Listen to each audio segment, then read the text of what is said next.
the money. That's what I always say. You always follow the money. Yeah. This is Follow the Money with Mitch Moss and Pauly Howard on VSiN. Welcome in. We're live downtown Las Vegas, Circa Resort and Casino. We were talking about this awesome weekend that we have, 5 straight days of playoff action. And my wife and I have about a 9-month-old now at the house, and how difficult he's been now, the challenges now, like the last 6 weeks or so. And on X, Why So Serious is saying, I can't agree more on the kid take. The first football season as a stepdad, my 3-year-old does not care that her college depends on if Miami covers the 3. That's a pretty great point. Yes. And Professional Sports Bettor Paul Stone joins the program now, Paul Stone Sports Podcast. He's on the Progressive Guest Line. Does that sound somewhat familiar to you as well, Paul? Yeah, it does. I mean, there's always going to be some pretty heavy expenses that are going to be riding on the outcome sometimes. But hopefully he said that in jest. Hopefully that's not the reality, and he's just got a good sense of humor. So yeah, we're having a good time here. All right, tonight's game, we were just talking about, again, like how difficult like maybe the side is for this game, like who's going to win it overall. Notre Dame's at 1, total 45, might be a 45.5 out there. How do you want to attack it? Yeah, I tell you, I agree with you, Mitch. The side's a very difficult handicap in this one. I can make a case for both teams. But I looked at the total here, and as we were talking off air, this total opened at 50. So now, universally, pretty much at 45. You've lost 5 points of value, and I don't like being on the wrong end of a 5-point line swing often, but this just looks like a rock fight to me. Looks like a game where points are going to be at a premium. Both these defenses give up less than 16 points a game, fewer than 300 yards, only allow 4.4 yards per play. A formula that I have that projects offensive plays in a game only projects a total of 125.5 plays a game between the two teams, which is really low. Both these teams predictably throw the ball less than 50%, actually less than 45% of their offensive plays. So they are run-heavy teams. They do run the ball really well, but they defend the run equally as well. Notre Dame giving up just 3.6 yards per carry. Penn State only 3.1. Notre Dame did not allow a 100-yard rusher by a running back all year long. The two Service Academy quarterbacks, Bryson Daly of Army and Blake Harveth of Navy, both went over the 100-yard mark, but their teams got beat by 5 touchdowns, so make of that what you will. And then Penn State only gave up 2 100-yard rushers, those being Woody Marks of USC, who rushed for only 111, and then Ashton Jeanty in their most recent game. Jeanty rushed for 105 against the Nittany Lions. On paper, one last point here on this one, Notre Dame did score 23 points against Georgia, and that looks, fairly impressive. But as we know, those of us who watched the game, that was quite misleading, and I don't think we're going to see these kind of points in every game. They scored 14 points in a 1-minute span at the end of the first half and the beginning of the second half. Gunnar Stockton for Georgia turns the ball over, fumbles it away. They score on the next play a 13-yard touchdown pass from Riley Leonard to Bo Collins, and then they later return the opening kickoff of the second half, 98 yards by Jaden Harrison for a touchdown. So Notre Dame scores 14 points, having only run one offensive play for 13 yards. They only had 244 yards offense against Georgia, only 4 yards per play. Again, going to be a rock fight, points at the premium. Give me this game to go under that total of 45 tonight in Miami. All right, very good. In your backyard, fill us in on if the Texas fans are going to be kept out of this because of the weather, and if you're going to go to the game. I'm planning to go. I'll answer that question first. I'm planning to go right now. It looks like it's going to warm up above freezing by late morning. So what snow and ice is on the ground should be melted by then. So I'm planning to go, and I think people in the state of Texas will be able to get into the game, into Arlington. I have heard that some flights out of Ohio, out of Cleveland, Cincinnati, and some other points have been canceled today, so that might affect attendance and maybe even ticket prices. But I do plan to go to the game, and looking at the game right now, Ohio State pretty much a 6-point favorite over the Longhorns. Ohio State, first of all, wouldn't even been in the field if we had the old 14 playoffs. So those of us, including myself, who have kind of expressed some displeasure at some of the decisions by the committee and certainly the seedings and the way the bracket panned out, we can at least look at these 4 teams and say that, man, these are really good 4 football teams, and Ohio State certainly needed to be in this tournament. So glad to see that in the 12-team field. Looking at Ohio State, I hate to be a prisoner of the moment. I hate to give in to recency bias. And you guys were talking to Nick Bogdanovich on Monday, and y'all were predicting that he would kind of be leaning his process towards the Texas side. And that's true. I think Texas is the sharp side. We have a divide, the pros versus the Joes and the sharps versus the squares. And I'm going to be with the Joes and the squares here. Just too hard, too difficult to ignore, in my mind, what Ohio State's done in its first 2 playoff victories over Tennessee, 7th-ranked Tennessee, and top-ranked Oregon. They've gained a total of 973 yards in those first 2 playoff games, averaged 8 yards a play. Meanwhile, Tennessee and Oregon collectively only 3.8 yards per play, so totally dominant. They actually led Tennessee by 21 points just 12 minutes into that game, and then led Oregon by 24 points less than 20 minutes into that game. So they've been very dominant out of the gate, and I think the key individual to their success, and they'll have to continue this for them to win the next 2 games, including the one on Friday against Texas, has been the consistency in the play of their quarterback, Will Howard. He has had interception woes throughout his collegiate career, 34 career interceptions, 3% interception rate. That's kind of been his Achilles heel. But he's 41 of 55 in these 2 playoff victories, 630 yards, over 10 yards an attempt. Did throw an interception against Tennessee, but they were up 21 when he threw it, so no big deal there. Also, the play of their top wide receiver, Jeremiah Smith, back-to-back 100-yard games, over 1,200 yards receiving. They defend the run well. I think Texas is going to be turned one-dimensional. Just hard to ignore what Ohio State's doing right now. They look like a team on a mission.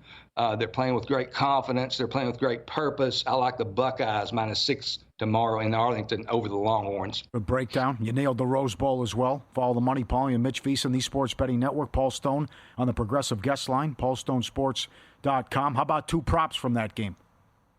Yeah, first of all, I'm going to look at Texas running back Trey Wisner, their 1,000-yard running back.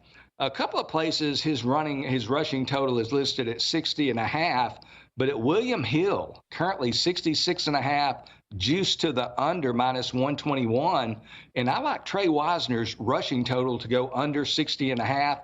You look at the better teams on Texas's schedule against the run, the 2 games against Georgia and the most recent game against Arizona State.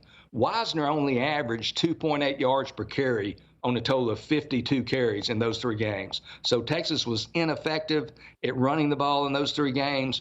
Wisner is certainly part of that rushing effort. Now he's going up against Ohio State team that might be the best rush defense in the entire nation. They give up 92.6 yards a game on the ground, only 2.7 yards per carry. I don't see Texas being able to run the football. I like Trey Wisner under 66.5 rushing yards, -121 there at William Hill. And then Jeremiah Smith, the freshman sensation out of the state of Florida, his total for receiving yards listed at 86.5, pretty much universally at a few books I looked at today. And it's easy to get caught into what he's done the last 2 games. Over 100 yards receiving. He's a big-time player and will be one of the most dynamic offensive players in college football next year. But I think he's going to go under that receiving total of 86.5 yards. He's now going against a Texas secondary that's probably the best in the country. And he's going to be matched up against Jahdae Barron, who happened to win the Jim Thorpe Award for the best defensive back in the country. And Barron will occasionally get help over the top from safety Michael Taft. So they'll spend a lot of attention on Jeremiah Smith.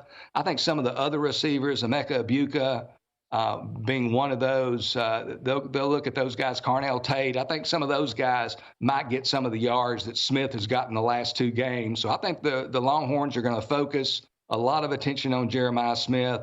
I think they're going to maybe limit him somewhat. I like Smith's receiving yards under 86.5. All right. Great breakdown. Excellent analysis as always. Good luck with the bets, and be safe tomorrow. If you're going to decide on making the drive to the stadium and watch the game, Paul, enjoy it then, okay? Absolutely. You guys have a great weekend of college football and enjoy being on with you. Back at you. There you go. Professional Sports Bettor, Paul Stone. His podcast is called the Paul Stone Sports Podcast. By the way, I found this at DraftKings. Total touchdowns in the game tonight. Yeah.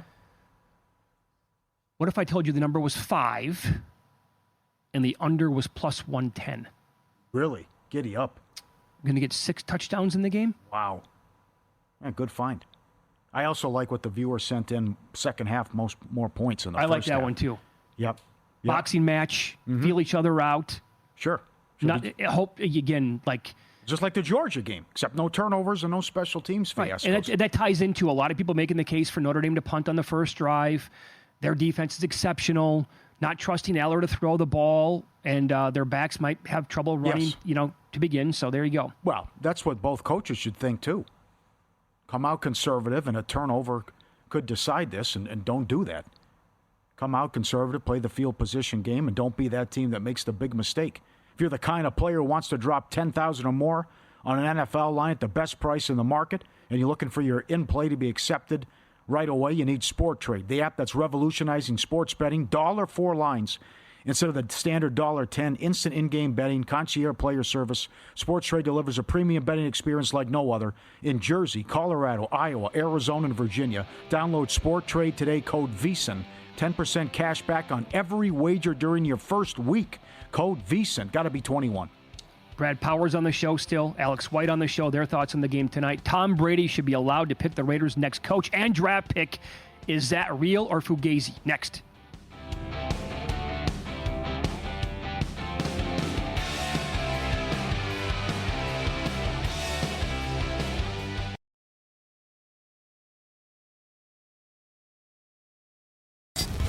This is Follow the Money on VSiN. Mitch Moss and Pauly Howard are here to make you a friend of ours. That would mean you were made guy. Investigating what is and isn't legit. That's a fugazi. All right? That's a fugazi. I looked at it for 2 seconds. Seeing through the lines to make you a better. I know you know. And I know you know I know you know. The FTM Army is being sent for. In our thing, you get sent for, you go in alive, you come out dead. And it's your best friend that does. These two wise guys would never steer you wrong. Forget about it. This is Real or Fugazi on Follow the Money. You know it. Excellent job. What a game last night. Cavs win. Third quarter, dynamite. Brian Windhorst said that were the best quarters he's ever seen. 12 minutes played. 43-41 OKC. That was a finals preview last night. Real or Fugazi? I will sign up for it right now. I think it would be awesome for 7 games, but I'm going to say that's Fugazi. I still like the Celtics. I still think Boston's better, and I would probably go Boston. Depends on the price, obviously, in the final Eastern Conference Finals, let's say, against the Cavaliers, Cleveland with home court. I think I got to go Boston there. But Cavaliers are awesome. They're legit, and I think that would be a great series, and Cavaliers could easily win, but I would probably go with the Celtics there. Yep. Last night was so good, Paul. Come on, you had that many points scored, and the largest lead was 9 points. I'd be a little bit concerned about the Celtics shot selection, 53s a game, and if someone gets hurt. You have to be a little bit. Yeah, right. But certainly they're a player, and you have to take them seriously, and the Cavs are going to be a factor come playoff time. Similarities between the Cavaliers this year and the Warriors back around 2014 are real. They're absolutely real. Now, this is a big boy, and I see the similarities. So, again, you have a team that made the playoffs, thought they could do better and underachieved, and it takes onions to do that, to make the playoffs and still make a move.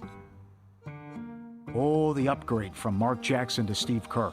Bam, come in. Long shots, 40, 30-1, right? Is that what the Cavaliers were this year? Win the NBA title. They were up there, yeah. Oh, I don't know if they were that high, but that's what the Warriors were. Oh, for sure they were, but yeah. the Cavs were down the. Remember, the Knicks love, the Sixers love. Oh, yeah. So Bucks too, because it was okay. You made a coaching change. Whoop-de-doo. You still, only won a playoff series, and you struggled in 7 against Orlando. So those are the similarities, and I agree with them that it has all the makings. You bring in the right coach, the right fit, the offense looks like it's supposed to, and how you envision it, and you make the postseason run and surprise people and win the title. Right. Yeah? All right there. No, yeah, for sure. You saw what the Splash Brothers were capable of once they got Jackson out of there. Think about what the offense did last night, and Mitchell was terrible. Right, number one offense in the league. He goes 3 of 11, still score all those points. You get Mobley and Allen to play like that, Strus, Garland taking the next step. It's all right there. Okay, very good. Tom Brady should be allowed to pick the next Raiders coach and draft pick, real or fugazi. Well, coach, I would hope so. Tom Telesco, GM of the Raiders, fired today after 1 year. And by the way, he nailed the draft this year for the Raiders for the first time like in 20 years. But that tells me that Brady's going to bring in his own guys. So GM, coach, I would think so. Draft pick, I would have him in the conversation, but I'm not going to say, go ahead and make the pick. I have no idea if he can evaluate talent. He won 7 Super Bowls. He's incredible. The career is the best you're ever going to see. I have no idea what he thinks about these guys. He might be horrendous at talent evaluation. I would again want him on the conversation, but the final say, I'd say no on that. Yeah, okay. Why, you want him to do everything? You got to change this organization. It's been bad. Head coach is a no-brainer. What do you think about the Telesco thing today? I'm surprised, I know. He comes in 1 year, takes Brock Bowers. Yeah.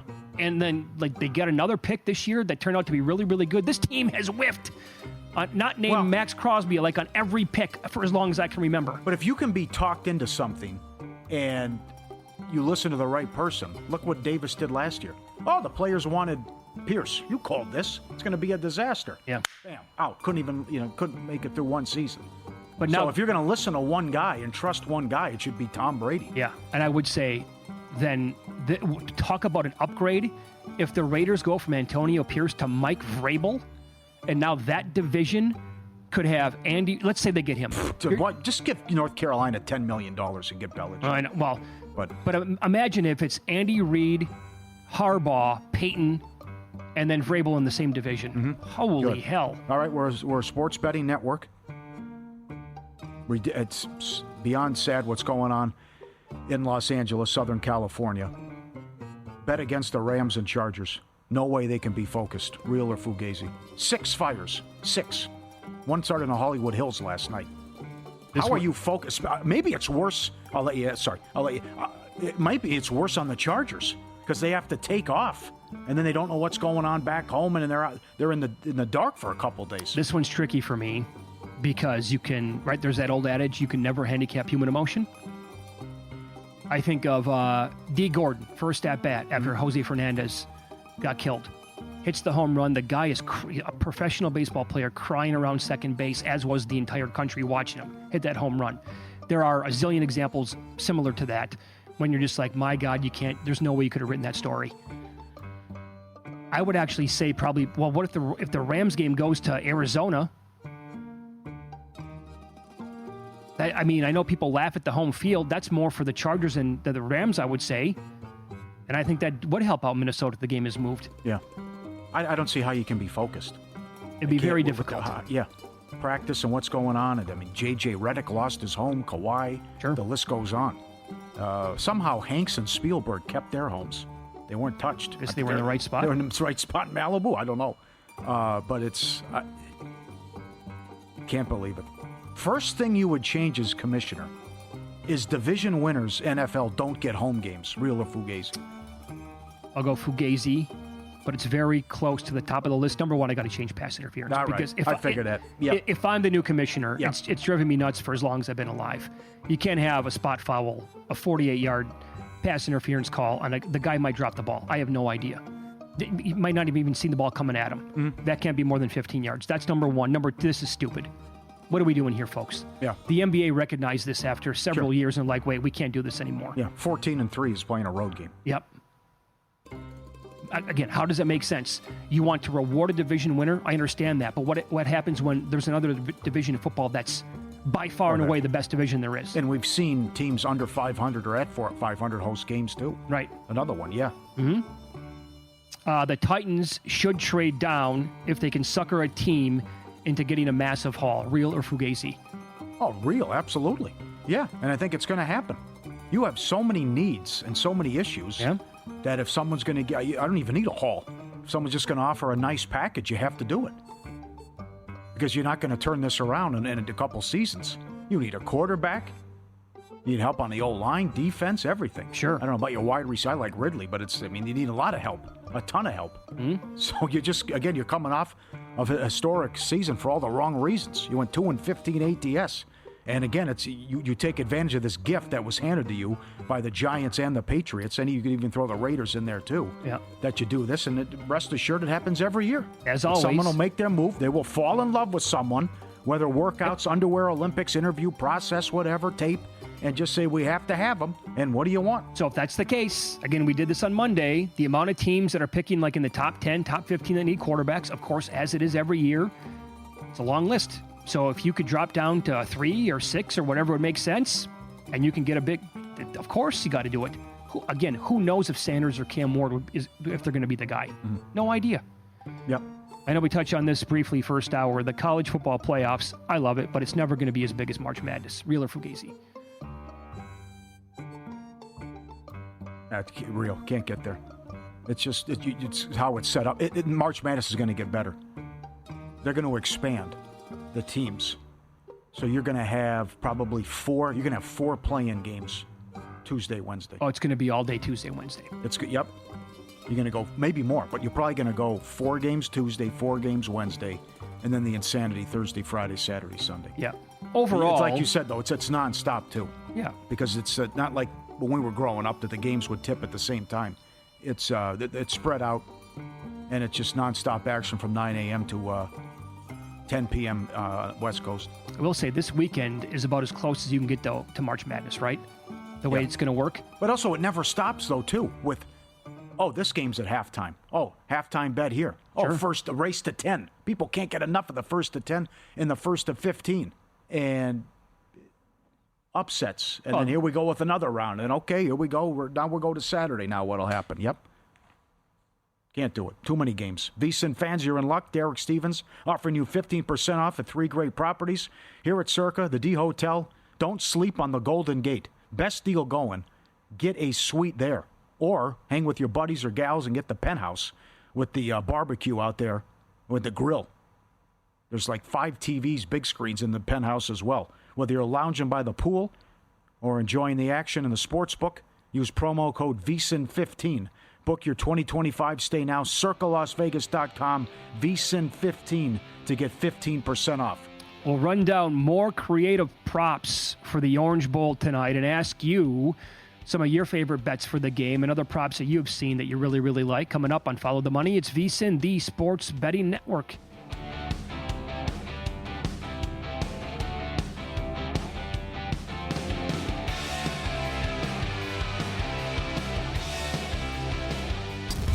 This is Follow the Money on VSiN.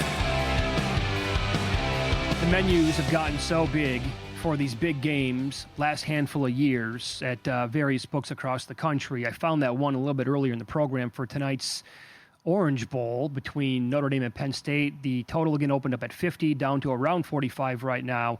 DraftKings is offering total number of touchdowns in the game, 5. Under is plus 110. Are we going to get 6 touchdowns tonight? Good find, my friend. Good find. What's your favorite prop tonight or tomorrow and most creative?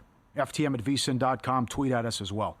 Some of these are good, but it's the payouts are, come on. But Leonard, 110 yards rushing and a rushing touchdown, plus 650. That's not, you need much more than that. Yeah. Allen, 125 yards rushing for Penn State, plus 650. Singleton, also plus 650. Leonard, 125 rushing yards, 9-1. Will he throw in a touchdown? 9-1. Again, that should be a lot higher. 250 yards passing and 2 touchdowns, plus 950. For Riley Leonard, sorry. Oh, man, how does he get to that? He had 90. Not only was it only 90 yards, it was how many completions? Oh, his longest one was 14 yards. Yeah, I mean, he completed a lot of passes. Still only had 90 yards. Yeah. So this game would have to basically turn into a shootout. Yeah. Or someone's down big and playing from behind. Like Aller. Yeah. Aller, 300 yards is 10-1. Leonard, 200 yards and 3 touchdowns is 11-1. Warren, 150 yards is 12-1. Aller, 300 yards and 2 touchdowns, 12-1. And then you got Love, 125 and 2 scores, 12-1. I mean, the prop has dropped 20 yards. Yeah, exactly right. It's down to 32.5 now in some spots. So here's the thing. You know how many times this year we would say this, like in the NFL, where a guy was questionable, game time decision, they don't know if he can play, and he comes out there and he just looks awesome, like there was nothing wrong. You're like, wait a second here. These injury reports in the NFL are a tad phony. Mm-hmm. Like tonight with that prop down to 32.5, and I understand the video doesn't look great. He had 6 carries for 19 yards in the last game, which, by the way, was pushed back a day. So 2 days short prep here for Notre Dame compared to Penn State. What if he comes out tonight, looks good? There's nothing wrong with the guy, and he has like 85 yards. Yeah. Like, is now the time to actually say, I'm going to buy in on the health and go ladder. I'm going to, right? There's a 20-yard movement. Now I can ladder him at like 40, 50, 60. And if he is healthy, those numbers are absolutely achievable, and you get plus money on it. I'm going to wear the black hat. I'm Gloomy Gus. I'm hoping for nothing to happen tonight. Longest touchdown under 38.5. No score for 5.5. No score for 6.5. Largest lead under 14.5. First quarter under 9.5. Game under 45.5. All of it. Would you pay significant juice for first quarter under 10.5? Yes. That feels good to me. Yes. I couldn't find 10. Although we grabbed 10 in the Georgia game. That's right. That's a way to go. What do you think about this one? This is right up your alley. Yeah. Email here at ftm@vsin.com from Pete. Hey, Pete. And he sent a screen grab here. Am I missing something? Not a market that he typically looks at, but he says, with this game projecting to be a slog, time of the first made field goal, Notre Dame, Penn State, is before or after 24 minutes played on the game, minus 115 each way. I don't get that at all. So you're talking about like 6 minutes to go in the second quarter. Yeah. I bet first score of the game field goal. So would I. I took plus 450, and I bet over 3.5 made field goals plus 290. So you're pushing like halftime at that point. And if we get points at all, I would expect at least a couple of maybe field goal attempts in this game by then. Both of them are minus 115. I kind of like that one before. Even though, again, we're hoping for nothing to happen in the game. But you could have a quick turnover, and then the team's at the 40-yard line. 2 plays later, they're in field goal range. Walk-off win is 7-1. That's tied into tell the overtime one. The rest of the playoffs. Sorry. Yeah, this is this I can't believe. I'm not going to come over and hit you in the face. I got my headphones cranked all the way up. I like it loud, so you got me. I like the pain. So Evan's coming to town Friday, and he's wiring a ton of money. I got it. This is crazy. There's 3 games left.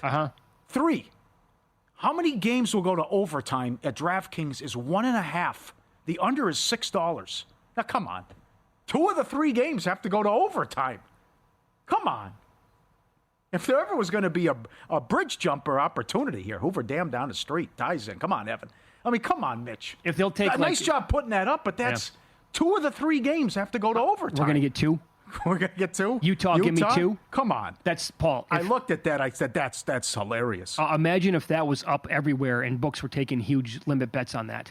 That would be a suitcase bet. Tell Benson to put it up. They'll put something up like that. I mean, they're creative. You think they put something up on that? What do we have here? We have 2.5 hours before kickoff? Yeah. They're about to They got great stuff. They have highest scoring team of the round. They'll, NFL, they will everyone score 10 points. Jeff, can you put that up? Coming. Can you take to win 10,000 on that, Jeff? I mean, we're not asking for much. We're not asking for $1 million. 2 games go to overtime. The thing is, it's a good sweat if tonight goes to overtime. Yeah. Where are you at with Smith tomorrow? So Paul gave out the under.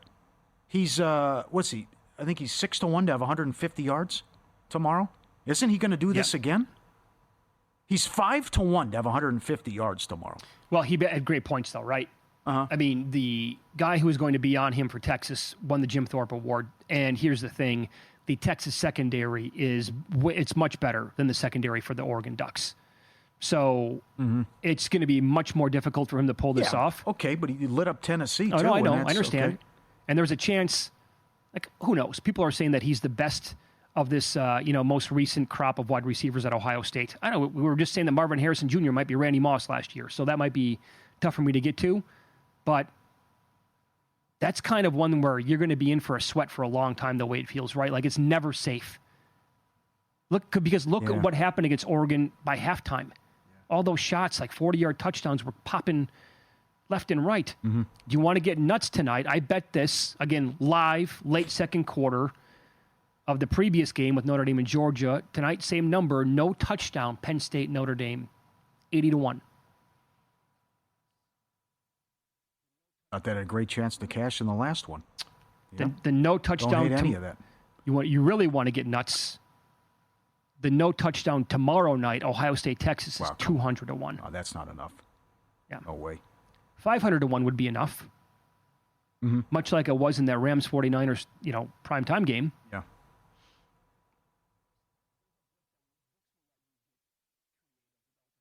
Some good ones here. Yeah, I got to see if there's a book books will let you get creative with alternate numbers in the first quarter. All right, it's time for our best bet, G-Bake style. What do you want to go with here? You want to lay $6? I don't know. What do you want to do? I got like 10 bets on the game. How about we go? You want to go first? under five touchdowns? What's the plus what? Plus 110. Okay. Under 5 touchdowns, Orange Bowl plus 110. Okay. 6 to beat you. If this thing's 38, I'll use your line. If this is 38-35, I'm not coming in. Come on. This can't be. This can't be. G-Bank, official bank of VSiN. Best bets brought to you by G-Bank. If you're serious about sports betting, you need the G-Bank Visa signature card. Most credit card, street sports books, and gaming transactions and cash advances. Even when you put your own money on the card, G-Bank treats gaming transactions as purchases. So you're typically saving up to 3 to 5% on cash advance fees right there. Limited time, $250 bonus after you spend $1,000 in the first 90 days. Apply now, VSiN.com/GBank, VSiN.com/GBank, subject to credit approval. John chiming in, FTM at VSiN.com. Home team total under 22.5. Visiting team total under 23.5. So, again, he's expecting nothing to happen, and both teams don't really go above 3 touchdowns there. Riley Leonard, longest completion under 30.5. That's a big number. That seems high. I took that, too. Give me a Patriot Rams Super Bowl. Yeah, right. That's what I want. Actually, can you find exactly how many points a team will score tonight? Yeah. Bet on like 10 for Penn State. Bet on 10 for Notre Dame. Yeah, first Penn State drive. Punt minus 125, field goal attempt plus 425. Okay. Turnover on downs or turnover together plus 450. I still think it's plus 450 first scoring play, field goal. Field goal? I'll just take that. But it was ruined with the shenanigans before halftime, but it was all set up there beautifully with the Notre Dame Georgia. That's the Penn State field goal, right? Plus 450 first score of the game? No, it's both. Oh, take both. That's both. both. Take both. Okay. Both plays. Yeah. All right. We'll save this one. Well, I actually, check that. We'll revisit this one tomorrow. TJ chiming in. Caesars has a prop up for Wild Card Weekend. Every team to make 2 field goals, 500-1. Wow, it's that high? Yeah. 2? Every team has to get 2 field goals. Yep. Every team to make a field goal is 5-1 at DraftKings. Every team to make 2, multiply that by 100. Yeah. Professional Sports Bettor Brad Powell. I still like the rushing touchdown on 200-1. Okay. Every team with a rushing touchdown. Brad Powers on the program coming up next. His thoughts on the current betting numbers for Notre Dame and Penn State coming up next.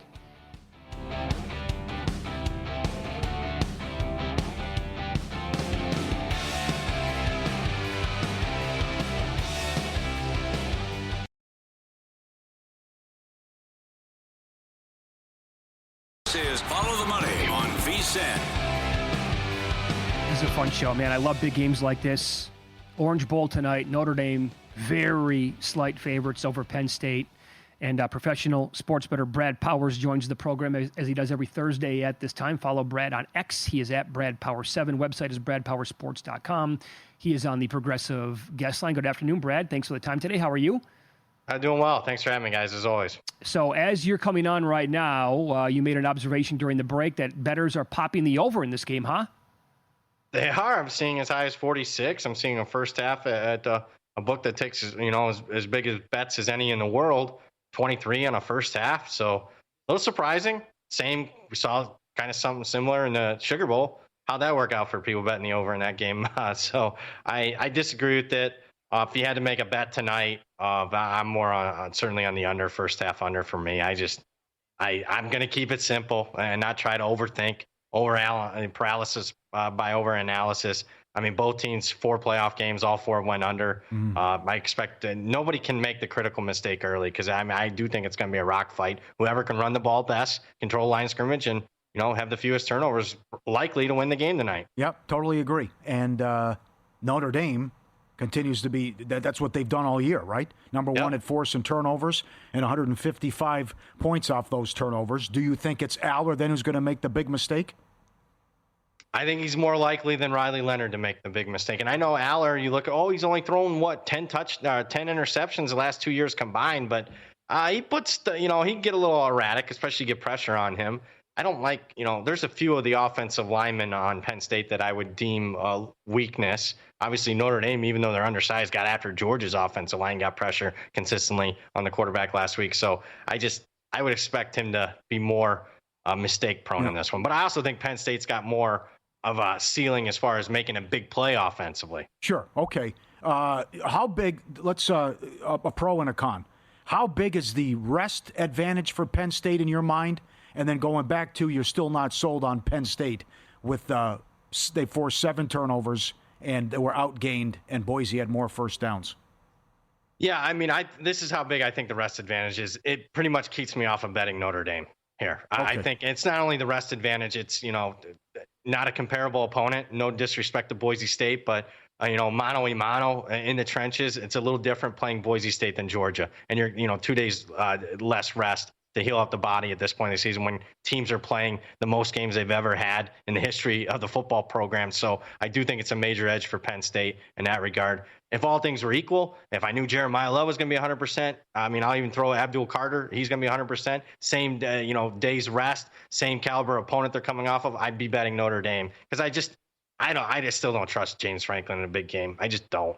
Marcus Freeman's actually been very good. I haven't seen this anywhere. Against ranked teams, 14-3-1 against the spread, covering by 7 points per game. He actually plays, he's better in big-time games. So I'm kind of a pass. I mean, if you had to absolutely bet it, maybe Penn State, but it's nothing that, if this was a regular game week, I'd pass, go on to the next game. Okay. I will say this. There is money coming in right now.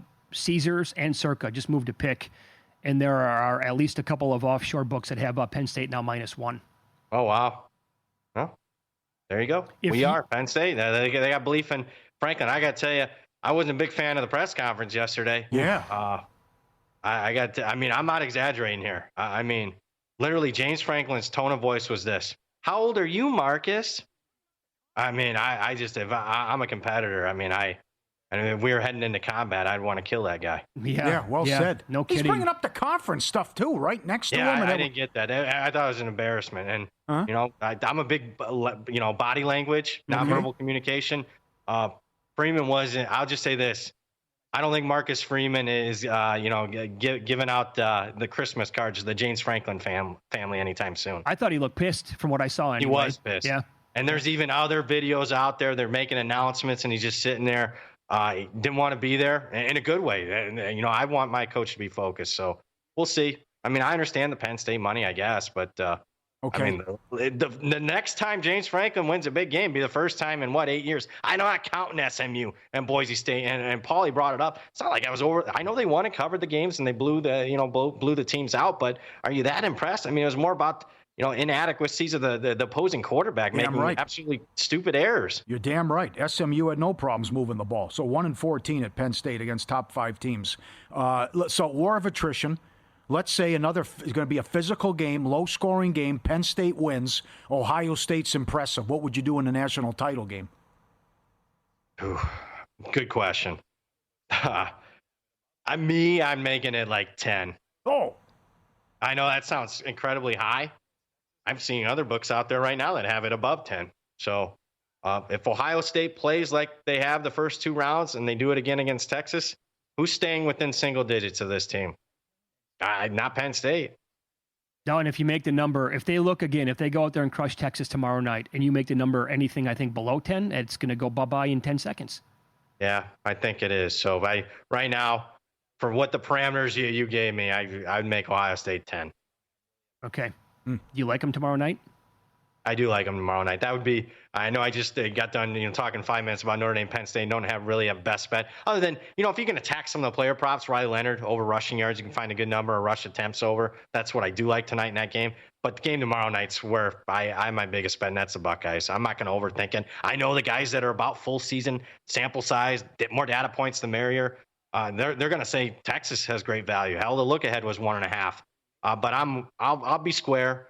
Recency bias to me. I think the true Ohio State team is what we've seen the last 2 weeks. And don't believe me, Ryan Day even said it today. The press conference said we did have load management on some of our star players. So I value those last two performances more than any of the others. And if they play anywhere near that, Texas is not the team to stay within a touchdown of them. So, and I don't like what I've seen from Texas. So best bet, Ohio State for me. And for those who are saying square, this doesn't happen. It's happened the last 2 years in the NCAA tournament. Connecticut's had that extra gear in them. They've covered every game for 2 years, 12-0 against the number in the tournament. Exactly. And it was like, I can't lay this big of a number with UConn. Well, why not? They were killing everybody, and they continued for 2 straight years. I will say, so the Texas defense, you have to be concerned, all right, about the performances in the playoffs so far. And also, when you flip it, are they going to be able to run the football against Ohio State? And if it comes down to Quinn Ewers throwing the football, I don't like their chances at all. No. I mean, paint me an edge that they have. I know they're a good team, but they also played a very favorable SEC schedule when they had to step up in SEC play. I mean, they got dominated at line of scrimmage by Georgia in both games. Did that hold up? I mean, I know Carson Beck wasn't there for Georgia last week, but they got hammered by Notre Dame in the trenches. So that doesn't bode well for Texas here. Couldn't stop the pass against Clemson. Klubnik played his best game of his career against them, and then couldn't stop the run last week. Scadaboo had an all-timer against them. So I think this Texas defense is overrated.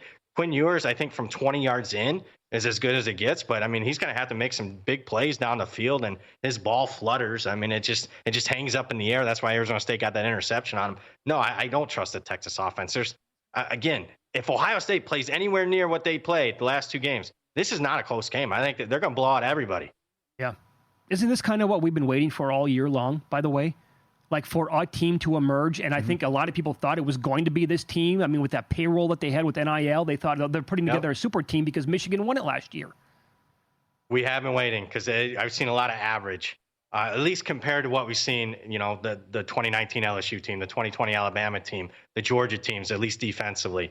Haven't had an all-time team, but what Ohio State has done the last 2 weeks, that's what all-time teams look like. So we'll see if they can carry it over. But yeah, I mean, on paper, people like Urban Meyer. I know he's biased, but he was saying it was one of the best rosters he's ever seen. Never played to that capability, the 12 games of the regular season. But guess what? It's a different day and age. In any other year in the history of college football, Ohio State's not playing for the title. Yeah. 12-team playoff era, they can be your national champ. Yeah. Thoughts on Carson Beck to Miami, Texas Tech? Best rumor you've heard? You got anything? Again, I'm not going to overthink it. Miami probably makes the most sense. They probably have the most money. It's Miami. His girlfriend's down there. I don't know if it's going to work out well. I think the injury is more serious than people are making it out to be, and I didn't like what I saw from him prior to the injury this year. All right, Brad. Hey, that was awesome, man. Love talking to you. Enjoy the game tonight, tomorrow night as well, over the weekend. Good luck with the bets as well. All right. Thanks for having me, guys. Take care. Thank you. There you go. Great season. Brad Powers. Social media, at Brad Powers 7.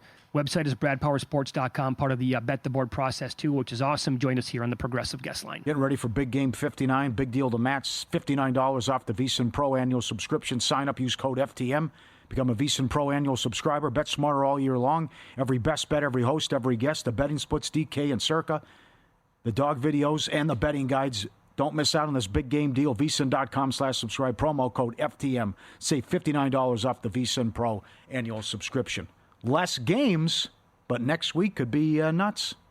If it delivers with the heavy hitters. Of course. Baltimore, Buffalo, Chiefs, Chargers. Got to get that game. Maybe Vikings, Lions, or Vikings, Eagles, Washington, Detroit, something like that. Up next, we'll run down. Okay, one NFL pundit predicted chaos in the playoffs. We'll give you some really cool tidbits on why he likes a dog to make some serious noise.